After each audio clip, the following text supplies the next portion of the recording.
हाल ही में MQM पाकिस्तान की जानिब से कराची बचाओ मुहिम का ऐलान किया गया।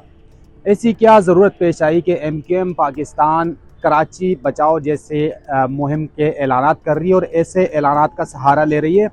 इस हवाले से कुछ MQM के करीबी ज़राए और माहिरीन से हमने बात की तो कुछ वजूहात सामने आए, जिसके मुताबिक MQM पाकिस्तान इस वक्त मुख्तलिफ धड़ों में तकसीम है। जैसे कि गवर्नर सिंध कामरान खान तिसोरी एक अलग ग्रुप की हैसियत से मौजूद हैं, फारूक सत्तार अलग ग्रुप की हैसियत से मौजूद हैं और मुस्तफ़ा कमाल साहब अलग ग्रुप रखते हैं। तहम हाल ही में 2 MQM के जलसे हुए मलीर और औरंगी टाउन में। ये वो जलसे थे जिसमें कहा यह जा रहा है कि क़यादत इंतज़ार करती रही लेकिन कारकुरान मौजूद नहीं थे।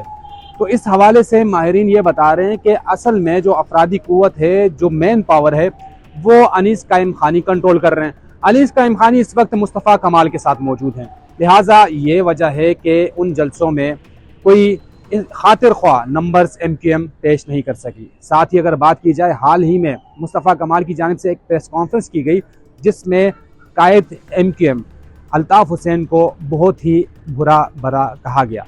लेकिन इस प्रेस कॉन्फ्रेंस की ख़ास बात यह थी कि इसमें MQM की आला क़यादत मौजूद नहीं थी। अब यहाँ पर माहिरीन का ये कहना है कि MQM की जो आला क़यादत है, जैसे खालिद मकबूल सिद्दीकी का नाम लिया जाता है, तो वो इस वक्त कामरान खान तिसोरी के साथ भी बैठे हुए हैं और अपना अलग एक ग्रुप भी रखते हैं।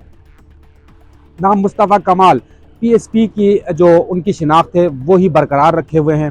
कामरान खान तिसोरी का मामला ये है कि वो ग्रास रूट लेवल पर अपनी शिनाख्त बनाना चाह रहे हैं, क्योंकि उनको ये लग रहा है कि अगर उनको इस सीट से, गवर्नर की सीट से हटाया जाता है तो उनके पास इतनी ताकत हो कि वो मुंतखब नुमाइंदे के तौर पर उभर कर सामने आ सके। लिहाजा ये वजूहात है कि MQM ग्रास रूट लेवल पर अपना मकाम बकार खो चुकी है। और ये भी कहा जा रहा है कि खालिद मकबूल सिद्दीकी कहते हैं कि उनको वफाक की जानिब से फंड्स तो मिल गए, लेकिन आम जो MQM का सपोर्टर है, वोटर है, वो ये कहता है कि वो फंड्स कहाँ लगे हैं, वो कराची पर लग क्यों नहीं रहे।